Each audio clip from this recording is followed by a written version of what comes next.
சர்வம் டிவி நேயர்கள் அனைவருக்கும் வணக்கம்.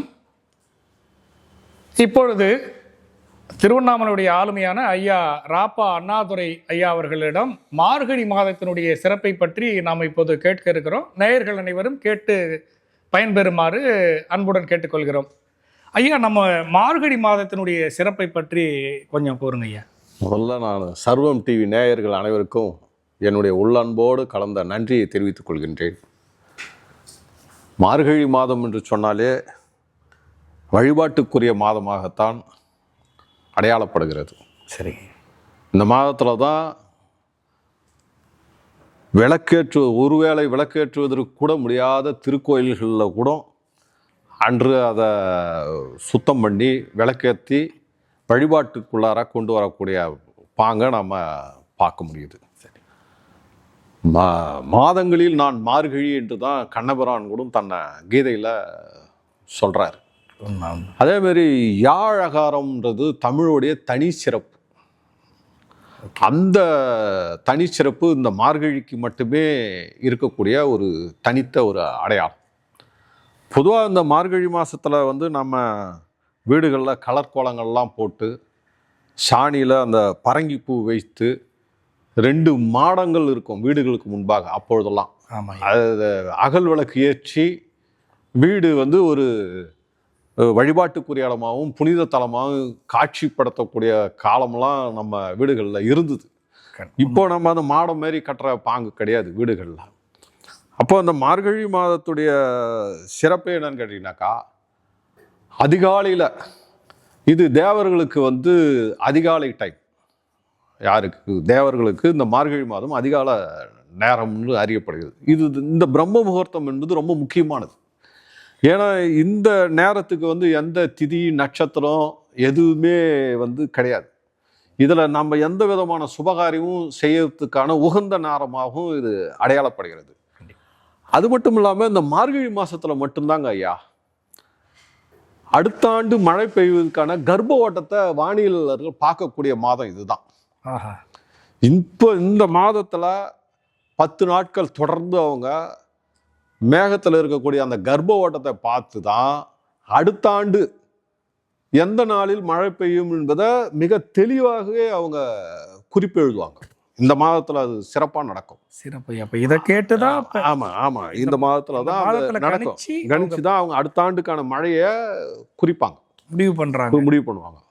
அதே போல் இந்த மாதம் என்பது சூரியனுடைய அதை தெற்கு இருந்து வடக்கு நோக்கி செல்லக்கூடிய அந்த தட்சாயணம் முடியக்கூடிய காலம் இது, இந்த மார்கழி மாதம். சரி.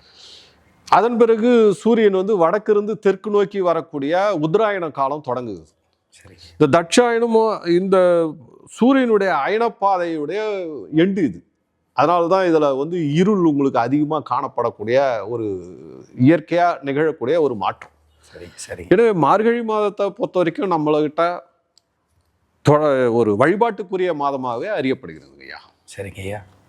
அதில் ஒரு சின்ன ஒரு கேள்விங்க ஐயா. இப்போ இந்த கிராமப்புறங்களில் ஊர்களில் எல்லாமே மார்கழினாலே இப்போ தேவர்களுக்கான ஒரு அந்த பிரம்ம முகூர்த்தத்தை பற்றியெல்லாம் ரொம்ப விளக்கமாக சொன்னீங்க. எல்லாம் ரொம்ப சிறப்பான ஒரு செய்தி. இன்றைக்கி எல்லாரும் அறியப்படக்கூடிய அந்த படிப்பறிவு இல்லாதவர்கள் கூட சொல்லக்கூடிய அந்த கிராமத்து வழக்கு நகர வழக்குகளில் எப்படி சொல்கிறாங்கன்னா, மார்கழியே ஏன் பீடை மாதம் அப்படின்னு சொல்கிறாங்க ஐயா. அது கொஞ்சம் தெளிவு. ஏன்னா கட்டறிந்த ஒரு நல்ல அறிஞர்கள் அதாவது நல்லா புரிஞ்சுங்க ஐயா. மார்கழியுடைய அடுத்த கட்ட நகர்வு நீங்கள் புரிஞ்சாதான் இந்த இடமே புரியும் உங்களுக்கு. இது பீடை மாதம் அப்படின்னு சொல்லுவது என்பது நம்ம ஒரு அச்சுறுத்தலுக்காக சொல்லப்பட்ட ஒரு தான். ஏன்னு கேட்டிங்கனாக்கா, நம்ம மற்ற காரியங்களில் கவனம் செலுத்தாமல் ஒரு வழிபாட்டு ஒழுங்குக்குள்ளாரையே இந்த மாதத்தை நீ செலவிடணுங்கிறதுக்காக சொல்லப்பட்டது தான் இந்த மாதம். சரி. இந்த மாதத்துடைய சிறப்பு என்னன்னு கேட்டிங்கனாக்கா, இந்த மாதத்தில் தான் ஆதிரை திருநாளே நடக்குது. திருவோணத்தில் பிறந்த அந்த திருமாலுக்கு பரமபத வாயிலும் இந்த மாதத்தில் தான் நடக்குது. அப்போ உச்சபட்ச வழிபாட்டுக்குரிய மாதமாக இது அறியப்படுவதனால இது நம்மளுடைய கவனம் வேற செயலில் சென்று விடக்கூடாது என்பதற்காக தான் இதை அப்படி ஒரு ஒழுங்குக்காக சொல்லியிருக்கலாம். அது தப்பு கிடையாது. ஆனால் இது முழுக்க முழுக்க வழிபாட்டுக்குரிய மாதமாகத்தான் நம்மகிட்ட இன்னைக்கு இருக்குது.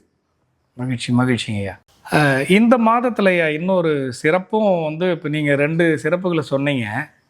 அதில் பார்த்தீங்கன்னா இந்த மாதத்தில் திருவாதிரை திருநாளை கொண்டாடுறாங்க. ஏன்னா திரு ஆதிரை அப்படின்ற அந்த ஒரு நாளை சிவபெருமானுக்கு உகந்ததா அப்படி சொல்கிறாங்க. அது இந்த மாதத்துலலாம் சிறப்பாக கொண்டாடுறாங்க அப்படின்னு சொல்லி எதனால் கொண்டாடுறாங்க ஐயா? அதை பற்றி கொஞ்சம் ஐயா விளக்கமாக மக்களுக்கு புரியும். ஐயா, நம்மகிட்ட 27 நட்சத்திரம். ஆமாங்க. 2 நட்சத்திரத்துக்கு தான் திருன்னு அடைமொழியே உண்டு. ஐயா உண்மை. திருவாதிரை நட்சத்திரம், திருவோண நட்சத்திரம். கண்டிப்பாக. அப்போ வேற எந்த நட்சத்திரத்துக்கும் இந்த திருங்கிற அடைமொழி தமிழில் இல்லை. அந்த பெருமை இல்லை. உண்டு ஆச்சுங்களா? இந்த திருவாதிரை திருநாள் என்பது என்னன்னு கேட்டீங்கன்னாக்கா, தில்லையில் இருக்கிற அம்பலவாணனுடைய உச்சபட்ச தரிசனம் கிடைக்கக்கூடிய நாள் இந்த மார்கழியில தான். சிறப்பு. அதனால தான் இந்த மார்கழி திருவாதிரை நாளில் அவங்க அன்னைக்கு தேர் திருவிழா நடத்துவாங்க. சிதம்பரத்தில் தில்லையில் தேர் திருவிழா மிக விமர்சையாக நடக்கும். இந்த தேர் திருவிழாவுக்கு உலகம் முழுக்க இருந்தும் பல மாநிலங்கள் இருந்தும் அடியார் பெருமக்கள் அந்த நகரத்தில் குவியக்கூடிய ஒரு இது உண்டு. இப்போ இந்த ஆதிரை திருநாள் என்பது தொன்று தொட்டு வரக்கூடிய ஒரு நாள். திருவாதிரை நட்சத்திரம் தான், திருவாதிரை நட்சத்திரத்துக்குரியவர் தான் ஈசன் என்று நம்ம அறியப்படுகிறது. கண்டிப்பாக. புரியுதுங்களா? அப்போது திருமயிலாப்பூர், மயிலை பதிகத்தில் ஞானசம்பந்தர் அவர்கள் அன்றைக்கு தமிழ்நாட்டில் நடந்த திருவிழாக்கள் எதுன்னு ஒரு பட்டியலே பாடிப்பார் அந்த பதிகத்தில். அதில் இந்த மார்கழி மாதத்தை பற்றி குறிப்பிடுகிற பொழுது, ஆதிரை நாள் காண போவாயோ பூம்பாவை அப்படின்னே அவர் பாடியிருக்கிறார். சிறப்பு. மயிலை பதிகத்தில் இந்த ஆதிரை திருநாளா அவருக்கு சொல்றாரு. அப்படி ஒவ்வொன்றா சொல்லிக்கிட்டு வரும்போது சொல்றாரு. ஆதிரை திருவிழா என்பது ஒரு தமிழ் சமூகம் முழுக்க கொண்டாடப்பட்ட ஒரு நாளாக அறியப்படுகிறது. கண்டிப்பா. அதே திருஞான சம்பந்தர் திருப்புகழூர் என்ற திருத்தலத்துல திருநாவுக்கரசரை சந்திக்கிறார். சந்திக்கின்ற பொழுது அவர், நீங்கள் ஆதிரை திருநாளை கண்டுகளித்தீரா என்று அவர் கேட்கிறார். யார் கேட்கிறாரு? திருஞான சம்பந்தர் கேட்கிறார். திருஞான சம்பந்தர் திருநாவுக்கரசரை பார்த்து கேட்கிறார். எப்பவுமே அவர் திருநாவுக்கரசரை அப்பர் என்று தான் அழைப்பார், அப்பரே என்று தான் அழைப்பார். இந்த சொல் வந்து அவரு வைத்த பெயர், ஞானசம்பந்தர் வைத்த பெயர். அப்பரே என்று தான் அழைப்பார். அவரு உடனே தில்லையில ஆதிரை திருநாள் எப்படி நடந்ததுங்கிற தன் காட்சியை தான் ஒரு பதிகமாவே பாடியிருக்கிறார். சரிங்க. சரி. முத்து பொன்னணி அந்த அந்த பதிகம் பார்த்தீங்கன்னாக்கா ஆதிரை பதிகம்னே பேர் அதுக்கு. ஆதிரை பதிகம், அதாவது திருவாதிரை பதிகம்னே பேர். முத்து அணி பொன் செய் அப்படின்னு அந்த பாட்டு தொடங்கும். நல்ல பாடல். மகிழ்ச்சி. அந்த பாடலாவே அவர் பாடி காட்டுவார். அந்த காட்சி எனக்கு மனசுல எப்படி இருக்குது. பொதுவாக இந்த பாட்டை அன்னைக்கு அடியார் பெருமக்கள் பாடுவாங்க ஐயா. அன்னைக்கு அந்த எதனால பாடுவாங்கன்னா, கணவன் மனைவியுடைய வாழ்க்கை, இல்லற வாழ்க்கை செழுமையாக இருப்பதற்காகவும் உலக மக்கள் உள்ளன்போடு வாழ்வதற்காகவும் இந்த பதிகத்தை பாடக்கூடிய ஒரு நாள். ரொம்ப முக்கியமான பதிகம் அது. அந்த நாளில் அது பாடுவாங்க தில்லையில். அதேமாரி பார்த்தீங்கன்னாக்கா, தில்லையில் அன்னைக்கு மட்டும் திருவாதிரை களின்னு ஒரு பிரசாதம் கொடுப்பாங்க ஐயா. திருவாதிரை களி அதுக்கு பேர். அதனுடைய சிறப்பு என்ன ஐயா? ஆமாம், அதுதான் அங்கே படைப்பாங்க. யாருக்கு படைப்பாங்க? சிவபெருமான். ஆமாம், ஆடவல்லானுக்கு, கூத்தபரானுக்கு இந்த திருவாதிரை களியை தான் படைச்சி இதை தான் அவங்க பிரசாதமாக மக்களுக்கு கொடுப்பாங்க. இதுக்கு பின்னாடி ஒரு கதை இருக்கு ஐயா. சொல்லுங்க ஐயா. இது என்னன்னு கேட்டீங்கன்னாக்கா, சேந்தனார்னு ஒருத்தர். சேந்தனார். ஆமாம், அவர் பாடிய பாடல் வந்து 9ஆம் திருமுறையில் இன்னைக்கு இருக்குது. சேந்தனார் ஒரு விறகு வெட்டி. சரி. அவர் ஒரு சிவனடியாருக்கு உணவு அளித்து விட்டு தான் அவர் உண்ணக்கூடிய ஒரு வழக்கு உடையவர், எளிய மனிதர். அன்றைக்கு கனமான மழை, விறகெல்லாம் ஈரமாக போச்சு, விற்க முடியல. சரி. சிவனடியாரும் காணோம். அப்போது நல்ல மழையில் ஒரு சிவனடியராக ஈசனே வரார், சிவபெருமானே வரார். வருகின்ற பொழுது அவர்கிட்ட பொருள் எதுவும் இல்லாத போது இருந்தாலும் கூட அவரும் அவருடைய மனைவியும் உள்ளன்போடு அவர்கள் அளித்த உணவு இந்த களி தாங்க ஐயா. இந்த களியை அவர் உண்ணுட்டு அடுத்த வேலைக்கு இந்த களி எனக்கு வேணும்னு அவர் எடுத்துட்டு போறாரு, கேட்டு வாங்கிட்டு போறாரு. இந்த களி எடுத்துட்டு போன போது தான் என்ன ஆகுதுன்னா, மறுநாள் தில்லையுடைய அந்த கோயில் வளாகத்தை திறந்து பார்க்கும்போது அந்த கருவறைக்குள்ளார இந்த களி சிதறி இருக்கிறது. அப்போ ஒரு நடந்த செய்தியை சொல்லுகின்ற பொழுது அவங்க இனி திருவாதிரைக்கு முந்தின நாள் நடந்த நிகழ்ச்சின்றதால தான் திருவாதிரை அன்னைக்கு அந்த திருவாதிரை களியை அவங்க இறைவனுக்கு படைக்கிற வழக்கம் இன்னைக்கும் இருக்கு, நடைமுறை. இன்னைக்கு நடைமுறையில் இருக்குது. அது மட்டும் இல்லைங்க ஐயா, அந்த ஆழித்தேரு எவ்வளோ போட்டு இழுக்கிறாங்க தேர் வளத்துக்கு, தேர் நகரலை. அப்போ அசரரியா ஒரு வார்த்தை வருகிறது, சேந்தா பாடுன்னு ஒரு சொல், சேந்தா பாடு. அப்படி அவர் பாடின பாட்டு தான் திருப்பல்லாண்டு பாட்டு என்று 9ஆம் திருமுறையில் இன்னைக்கு நம்ம வழக்கில் வச்சு பாடிக்கிட்டு இருக்கோம். இசையோடு பாடக்கூடிய பாடல் அது. அந்த மண்ணுகத்தில்லை வளர்க நம் பத்தர்கள் வஞ்சகர் போய் அகல அப்படின்னு தொடங்கும் ஐயா அந்த பாடல். சரி, அதில் எனக்கு ரொம்ப பிடிச்சமான வரி என்னன்னு கேட்டீங்கன்னாக்கா, பல்லாண்டு எனும் பதம் கடந்தானுக்கே பல்லாண்டு கூறுதுமே அப்படின்னு அவர் சொல்றாரு ஐயா. என்ன அழகா. அதாவது பல்லாண்டும் எனும் பதத்தையே கடந்தவன நான் பல்லாண்டு கூறுதுமே அப்படின்னு சொல்லக்கூடிய அந்த வார்த்தை இருக்கு பார்த்தீங்களா, அற்புதமான வார்த்தை. அடுத்ததா பார்த்தீங்கன்னாக்கா, பண்டும் இன்றும் என்றும் உள்ள பொருள் என்றே பல்லாண்டு கூறுதுமேன்னு வரும். சிறப்பு. அதாவது ரொம்ப அழகா இருக்கும் அந்த பாட்டை நீங்க படிச்சு பார்த்தீங்கன்னாக்கா, இப்படி பல்லாண்டு கூறுதுமேன்றது ஒரு இறைவனை பார்த்து நீ பல்லாண்டு வாழுன்னு யாருமே பாட முடியாதுங்க. சைவத்திலையும் வைணவத்திலையும் மட்டும்தான் அந்த சிறப்பு இருக்கிறது. கண்டிப்பா. நீங்க வைணவத்துல பாத்தீங்கன்னாக்கா பெரியாழ்வார் பாட்டு இருக்கும், பல்லாண்டு பல்லாண்டு பல்லாயிரத்தாண்டு பல கோடி 100,000 மணிவண்ணன்னு ஒரு அழகு தமிழ்ல தான் அவரை திருமால பாடுறாரு. அது இன்னும் மதுரையில அவர் பாடினார், இவரு தில்லையில பாடுறாரு, சேந்தனார் தில்லையில பாடுறாரு. புரியுதுங்களா ஐயா? அப்போ இந்த ஆதிரை திருநாள்ல தான், இந்த மாதத்துல தான் ஈசனுக்குரிய மாதமாக அறியப்படுகிறது. இந்த மாதத்துல தான் வைணவத்துல கூட பரமபத வாயில், அதாவது சொர்க்கவாசல் அப்படின்னுன்ற ஒரு நிகழ்வும் திரு அரங்கத்துல நடக்குது, விமர்சையா நடக்குது, இன்னைக்கு நடக்குது. அதுக்கு முன்னாடி பகல் 10ன்னு நடக்கும், ராப்பத்துன்னு ஒன்று நடக்கும். ராப்பத்தோடைய முதல் நாள் தான் இந்த நிகழ்ச்சி நடக்கும். இதில் திரு அரங்கத்தில் அவங்க அது ஒரு 20 நாள் விமர்சையாக திருவிழாவே ஏகாதசி விரதத்தை அவங்க மேற்கொண்டு வராங்க. இன்றைக்கும் இருக்குது, இன்றைக்கும் அது மரபு இருக்குது. பொதுவாக நம்ம திருவாதிரை நட்சத்திரம் என்பது இப்போ நம்ம திருவண்ணாமலை கோயிலில் கூட பார்த்தீங்கன்னாக்கா, ஆயிரங்காண்டு மண்டபத்தில் எழுந்தெழுப்பார். எல்லா திருத்தலங்கள்லையுமே அதிகாலையில் சூரியனுக்கு அம்பலவானார் காட்சி தருவார். சூரியனுக்கு திருவண்ணாமலையில் 2 தடவை சூரிய காட்சி நடக்கும். ஒன்று இந்த திருவாதிரை நாள் அன்றைக்கு அம்பலவானார் காட்சி கொடுப்பார். மாட்டு பொங்கல் அன்னைக்கு கிட்டி வாசப்படியில் உண்ணாமலை சமேதாக அண்ணாமலையார் சூரியனுக்கு காட்சி தருவார். கிட்டி வாசலாண்ட காட்சி இன்னைக்கும் கிட்டி வாசப்படியில் அந்த காட்சியை பார்க்கறதுக்கு இந்த நகரத்தில் இருக்கிற மக்கள் எல்லாமே அங்கே நிற்கக்கூடிய காட்சியை நம்ம பார்த்தோம். அப்போ 2 தடவை திருவண்ணாமலை கோயிலில் சூரிய காட்சி நடக்குது. எல்லா திருத்தலங்களும் அன்னைக்கு சூரிய காட்சி நடக்கும். அது ஆதிரை திருநாள் ரொம்ப முக்கியத்துவம் வாய்ந்த பண்டிகையில் ஒரு நாளாகவே தமிழ் சமூகத்தில் இருந்திருக்கிறது என்பதற்கு ஞானசம்பந்தர் பாடல், நம்ம முத்து விதான மணிகொள் அப்படிங்கிறக்கூடிய அந்த திருநாவுக்கரசருடைய பாடல் வரிகளும் நமக்கு எடுத்துக்காட்டுதுங்க ஐயா. கண்டிப்பாக இவ்வளோ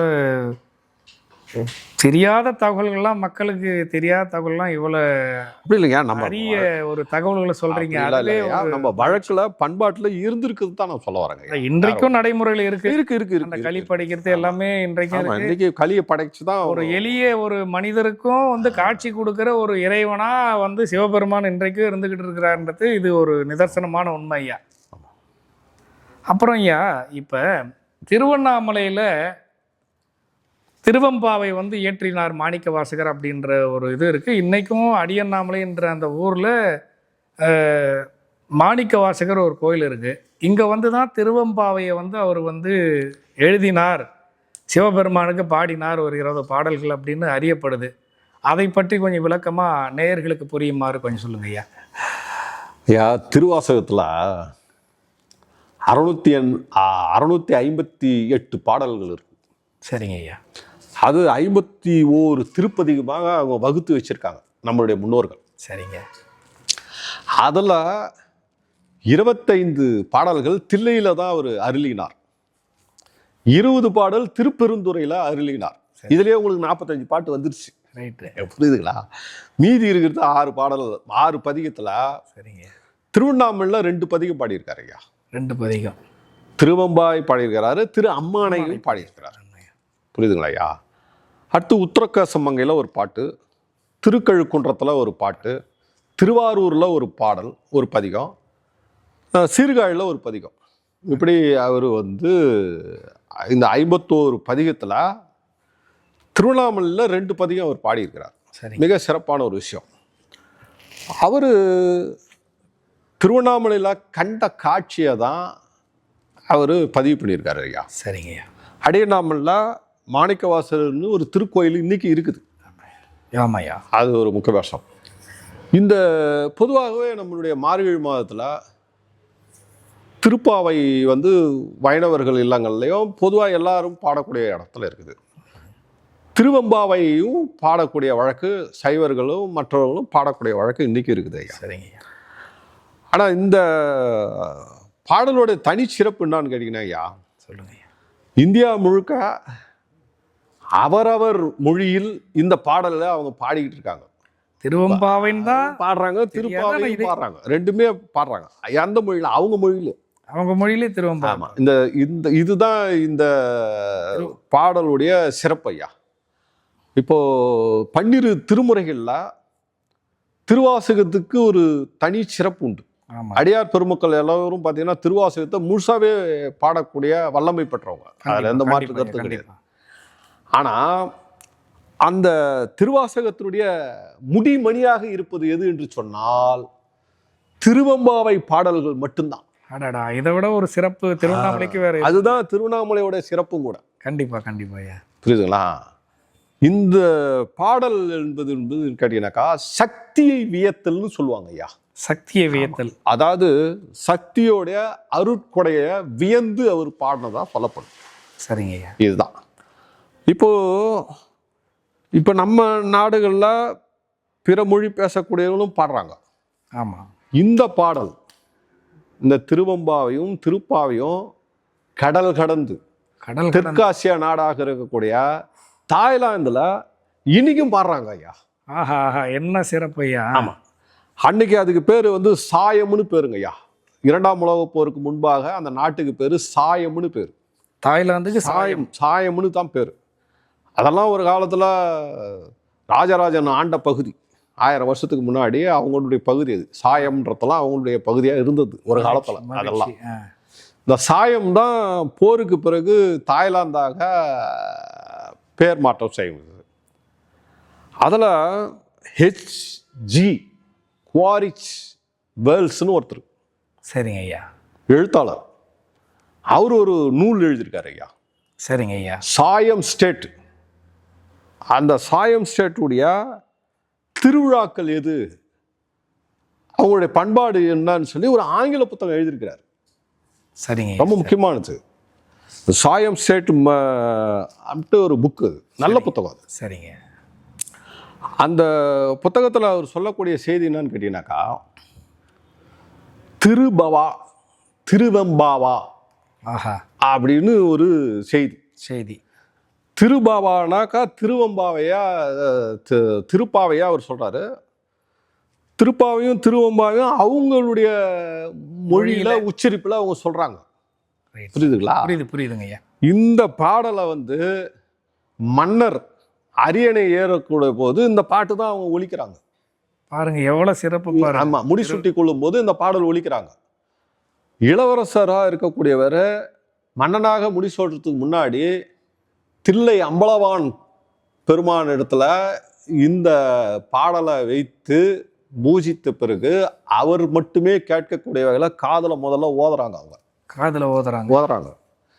ஓதி அதன் பிறகு அவர் வந்து மனிதனா இருக்கிறவர் அரசனாக மாறக்கூடிய அந்த சடங்கு நடத்துறாங்க. இன்றும் நடத்துறாங்க. மன்னருடைய பிறந்த நாள் அன்னைக்கு அவரை ஒரு ஊஞ்சல்ல அமர வச்சு இந்த பாட்டை அவங்க பாடுறாங்க ஐயா. திருவம்பாவையும் பாடுறாங்க, திருப்பாவையும் பாடுறாங்க. அது மட்டும் இல்லாம தாய்லாந்து தலைநகராக இருக்கக்கூடிய பேங்காங் பக்கத்துல பாத்தீங்கன்னாக்கா ஒரு ஊஞ்சல் ஒன்று இருக்கும் ஐயா. ஒரு 60 அடி உயரத்துல இருக்கும் ஊஞ்சல். இன்னைக்கு இருக்கு. சரிங்க, இன்னைக்கு இருக்கு அந்த ஊஞ்சல். ஆனா அந்த நிகழ்ச்சி இப்போ தற்காலிகமா நிறுத்தி வச்சிருக்கிறாங்க. அதுல என்னன்னு கேட்டீங்கன்னாக்கா சிவனாக ஒருவரும் விஷ்ணுவாக ஒருவரும் அலங்காரம் விட்டு அந்த ஊஞ்சல்ல ஆடி அதை காட்சியாவே அவங்க விளக்குவாங்க. புரியுதுங்களா? அவ்வளோ சிறப்பா அவங்க திருப்பாவையும் திருவம்பாவையும் கொண்டாடுறாங்க எங்க தாய்லாந்துல. எவ்வளவு பெரிய நூற்றாண்டுகள். அந்த தாய்லாந்துல மன்னருடைய பிறந்த நாளுக்கு இந்த ஊஞ்சல்ல இந்த பாடல் பாடுகிற போது அன்னைக்கு பொது விடுமுறை. இதை விட ஒரு சிறப்பு. அது அன்னைக்கு பொது விடுமுறை அந்த நாட்டுக்கு. பாருங்க இப்படி நடக்குது. இந்த புஸ்தகத்துல நீங்க ஆங்கில புத்தகத்துல இன்னைக்கு கிடைக்குது புத்தகம். அதுல விரிவாவே அந்த செய்திகளை அவங்க பதிவு பண்ணி. புத்தகத்தினுடைய பேரை ஒரு தடவை நேயர்களுக்கு ஐயா, அது சாயம் ஸ்டேட் அப்படின்னு பேருங்க ஐயா. ரொம்ப நல்ல புத்தகம் அது. அது அந்த குவாரிஸ் வேல்ஸ்னு பேருங்க, HG குவாரிஸ் வேல்ஸ்னு. நீங்க நெட்ல பாத்தீங்கன்னாலே உங்களுக்கு அந்த தகவல் கிடைக்கும்னு வச்சுக்கோங்க. ரொம்ப அற்புதமான புத்தகம் அது. சரிங்க ஐயா.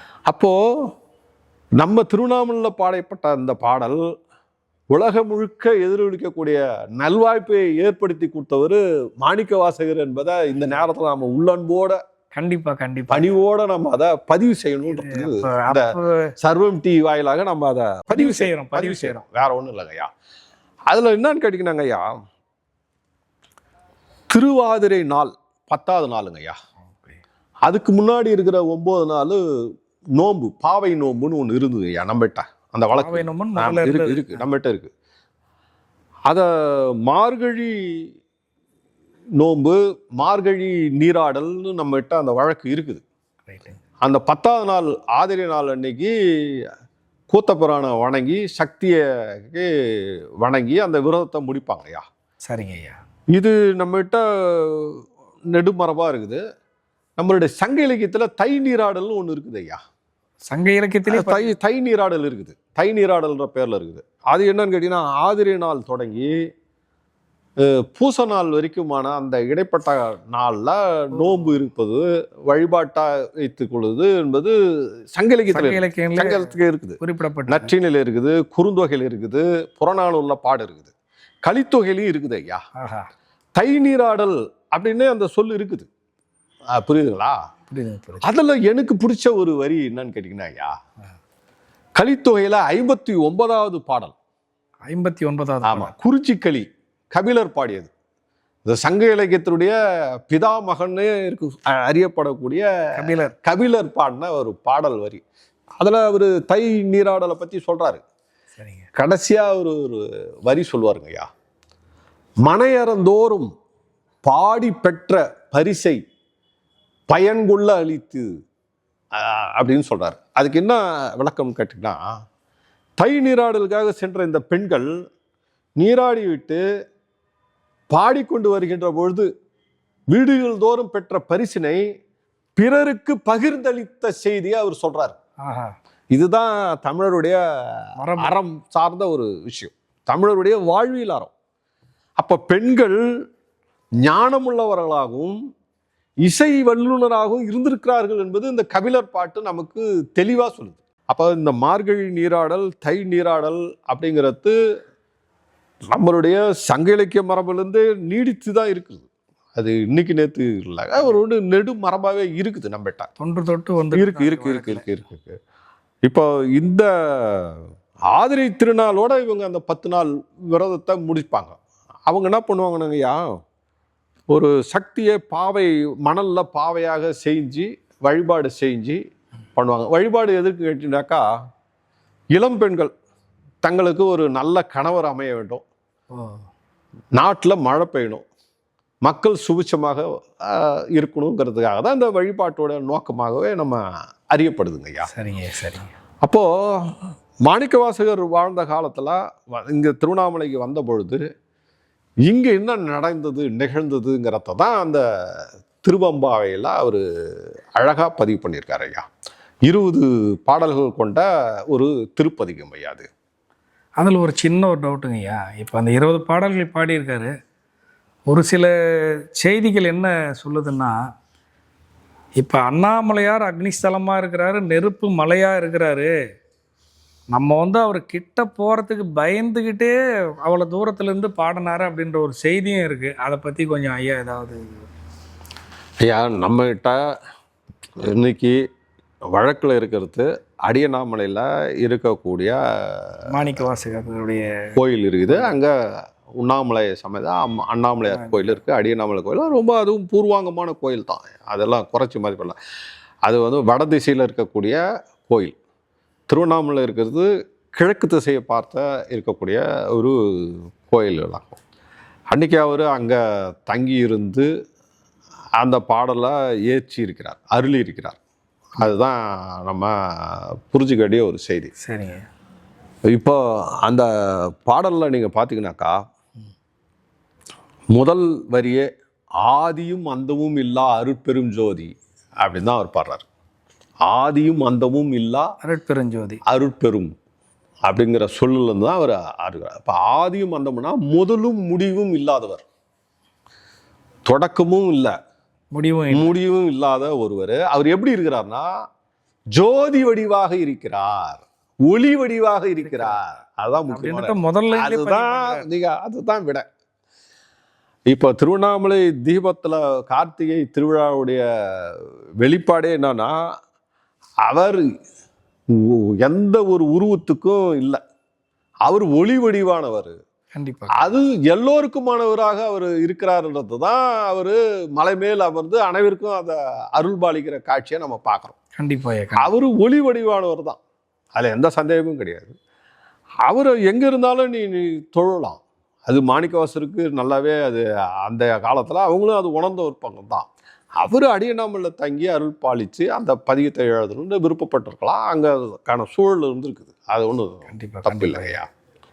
அவருக்கு பின்னாடி வந்தவர் கூட வள்ளல் பெருமான் கூட தீப ஒளி கண்டவுடன் அப்படின்னு ஒரு வரிகளையும் பாடி இருக்கிறார். வள்ளலாருடைய அமைப்பில் இருக்கக்கூடிய மிக முக்கியமான முழக்கமே அருட்பெருஞ்சோதி தனிப்பெருங்கருணை.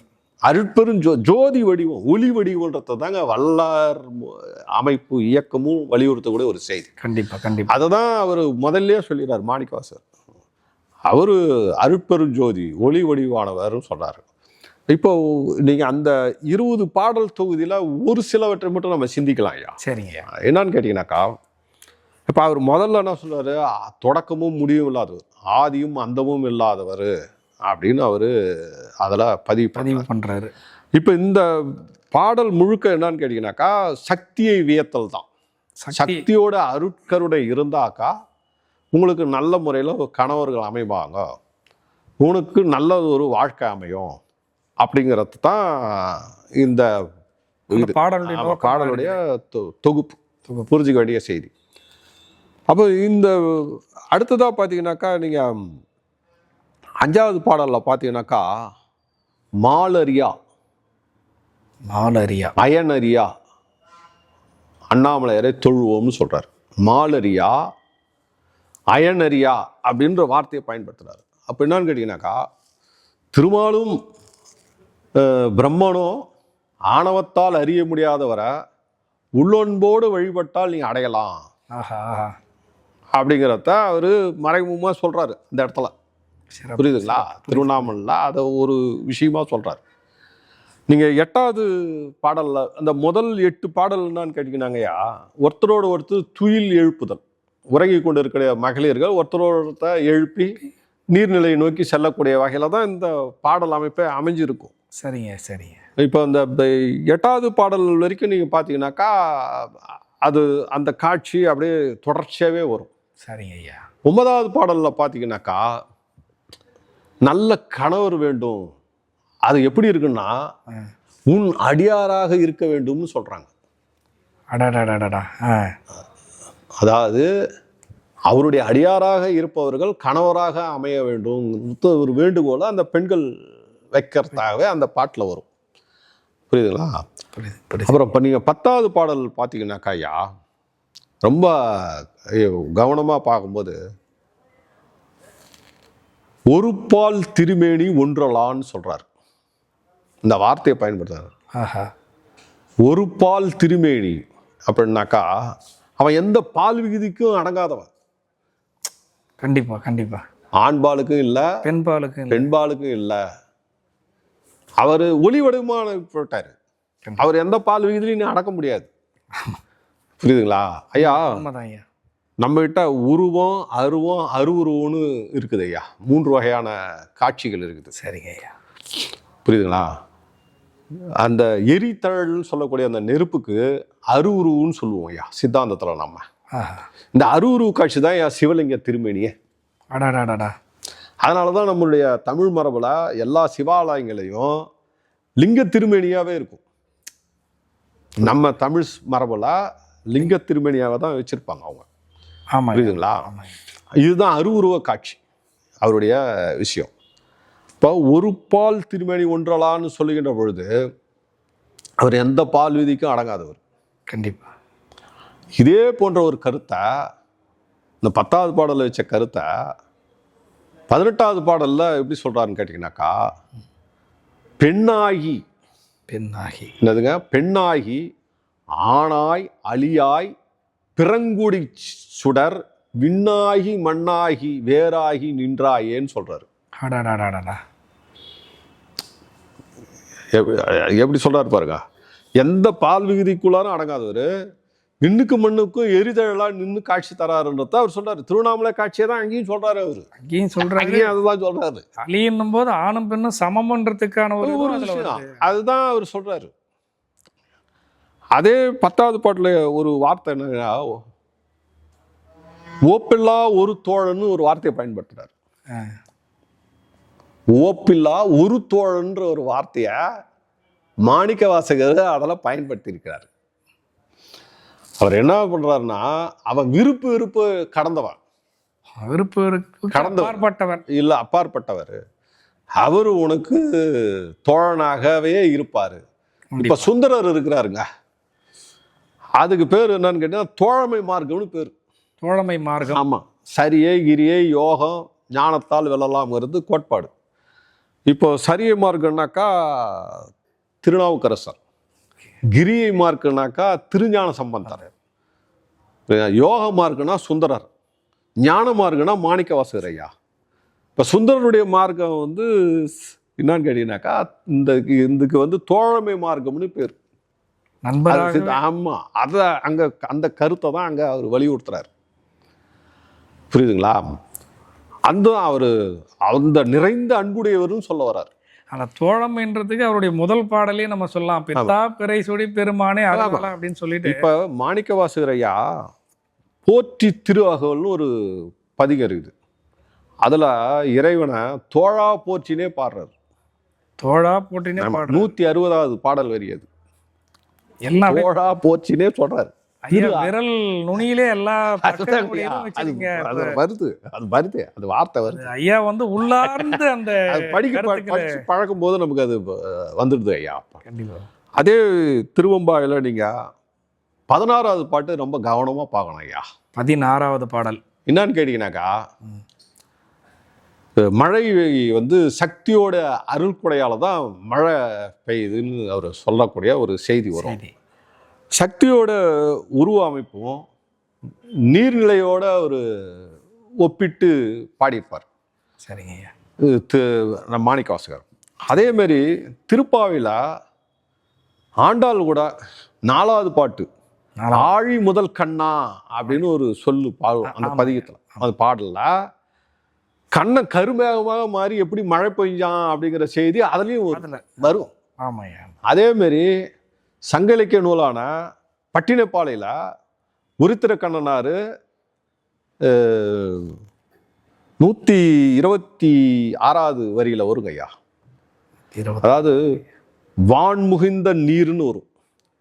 கடல் நீரா வான் முகுந்து மலையில பெய்ந்து மலையிலிருந்து மீண்டும் கடலுக்கு செல்லக்கூடிய அந்த செய்தியா சங்க இலக்கியத்திலையும் பதிவு பண்ணியிருக்காங்க.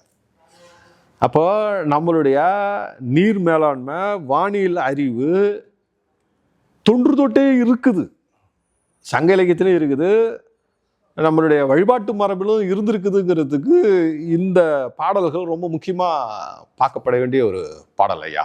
கண்டிப்பா அதுதான். அதே மாதிரி 19வது பாடல்ல பார்த்தீங்கன்னா உன் பிள்ளை உன் கையில் ஒரு பழமொழியை சொல்றாருங்க முதல்ல மாணிக்கவாசகர் கையில். ஆமா, அதாவது நான் உங்ககிட்ட அடைக்கலம் ஆயிட்டேன், நீதான் எனக்கு எல்லாமே, அதாவது சரணாகதி அடைஞ்சிட்டுன்னு சொல்றாரு. இந்த பழமொழி திருப்பதிகம்னு ஒண்ணு நம்மகிட்டே இருக்கு ஐயா. திருநாக்கரசர் பாட்டு, திருவாரூர்ல பாடின பாட்டு. சரிங்க ஐயா. என்னன்னு கேட்டீங்கன்னாக்கா அதுக்கு பேர் பழமொழி பதிகம்னு பேருங்க ஐயா. மெய்யெல்லாம் வெந்நீரு பூசித்த மேனியான் தாள் தொழாதே வரும் இந்த பாட்டு. சிறப்பு. இந்த பாட்டுல என்னன்னு கேட்டீங்கன்னா அவர் சொல்ற செய்தி என்னன்னு கேட்டீங்கன்னாக்கா கடைசியா முடிக்கும் போது கரும்பு இருக்க இரும்பை கடித்தேனேன்னு சொல்லுவாரு. கரும்பு இருக்க இரும்பை கடிச்சேன்னு 10 அந்த பதிகத்தில் இருக்கிற 10 பாட்டுலயுமே 10 வகையான பழமொழியை அடுக்குவாருங்க ஐயா. அது பேரு பழமொழி பதிகம்னு பேரு. அது ரொம்ப வியப்பா இருக்கும். நீங்க அதை படிச்சு பார்த்தீங்கன்னா திருவாரூர் பதிகத்துல அவர் பாடுறாரு, ரொம்ப நல்ல பதிகம். அதை தான் இங்க பழமொழி பாடல்கள்ல இருக்குதுங்கிறதுக்கு மாணிக்கவாசகர் பாடல்லையும் இந்த சம்பவம் வருது. நம்ம சாதாரணமா சொல்லுவோம் சூரியன் கிழக்க வச்சான்னா மேற்க வச்சான்னு ஒரு சொல்லாட இருக்கு. அதையும் அதுல பயன்படுத்துறாரு மாணிக்கவாசகர். அப்போ நம்மகிட்ட இருக்கிற 2 வழக்க இந்த பாடல்லையும் அவர் சொல்றாரு. இறுதியா அவர் முடிக்கின்ற பொழுதுதாங்க அது ஹைலைட்டான ஒரு செய்தி. என்னன்னா போற்றி அப்படின்னு தான் அந்த முழு பாடலையும் பாடி முடிக்கிறார் ஐயா. அதுல ஒரு அற்புதமான வரி என்னன்னு கேட்டீங்கன்னா போற்றி எல்லா உயிருக்கும் அருளுகன்னு சொல்றார். போற்றி எல்லா உயிருக்கும் உன்னுடைய அந்த பாத கமலத்துல அடிப்பணிவோம்னு சொல்றார். ரொம்ப அற்புதமானதா பல்லுயிருக்கும் போற்றின்ற வார்த்தையா அவர் அந்த இடத்துல பயன்படுத்துறாரு. இறுதியாக அவர் முடிக்கின்ற பொழுதுதான் மார்கழி நீராடல் எம்பாவாயோட தான் அது முடிக்கிறார். அப்ப அவர் காலத்துல அதுக்கு மார்கழி நீராடல் அப்படிங்கிற ஒரு வழக்கு, அந்த நோன்பு, அந்த வழிபாட்டு மரபு தொன்று தொட்டு இருந்திருக்கிறது. இன்னைக்கும் அது வழக்கில் இருக்குது ஐயா. மகிழ்ச்சிங்க ஐயா. திருவெம்பாவை பற்றி ரொம்ப சிறப்பாக சொன்னீங்க. நீங்கள் சொன்ன மாதிரி மாணிக்கவாசகர் பாடல்லே இன்னொரு பாடல்லே கூட அவர் சொல்கிறாரு. அவர் நான் என்னை அம்மையப்பான்ற பாடலில் சொல்கிறாரு, இம்மையே உன்னை சிக்கென பிடித்தேன் எங்கே அழுந்து அருளுவது நீன்றாரு. உன்னையே நான் கட்டியமாக பிடிச்சின்னு என்னை போக சொன்னால் நான் எங்கே போவேன், நீ தான் எனக்கு கதி அப்படின்றாரு. அப்படிப்பட்ட ஒரு பெரிய மகான் 8ஆம் நூற்றாண்டுகள்லேயே திருவண்ணாமலையில் பாடி நம்ம ஊரில் அந்த திருவெம்பாவை பாடி எவ்வளோ தெரியாத மக்களுக்கு தெரியாத ஒரு நிகழ்வுகள்லாம் சொன்னீங்க. தாய்லாந்தில் உலகம் கடந்து 1000 நூற்றாண்டுகள் கடந்து ராஜராஜன் சோழன் காலத்தில் அங்கே ஆண்ட போது அதுக்கு அந்த பெயர் சொன்னீங்க, சாயம்ன்ற பேர் சொன்னீங்க. இன்றைக்கி தாய்லாந்துன்னு இருக்குதுன்னு சொல்கிறீங்க. அதில் பார்த்தீங்கன்னா இன்றைக்கும் அந்த மரபு இருக்குது. மன்னர் முடிசூடுகிற பொழுது திருவெம்பாவை திருப்பாவை பாடி அந்த மன்னராக முடிசூடுறாங்க அப்படின்றது. அதுக்கு திருவண்ணாமலையுடைய திருவெம்பாவை சிறப்பாக இருக்கிறது. இதை விட ஒரு பெருமை இந்த மண்ணுக்கு எதுவும் இல்லையா.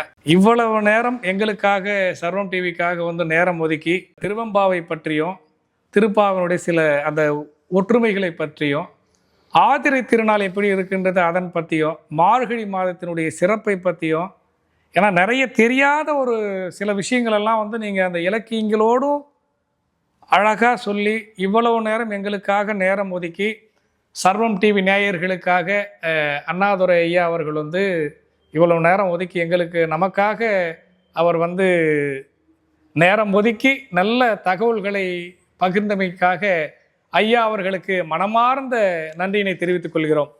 சர்வம் டி நேயர்கள் அனைவருக்கும் மீண்டும் ஒரு முறை நன்றியும் வணக்கத்தையும் தெரிவித்துக் கொள்கிறேன்.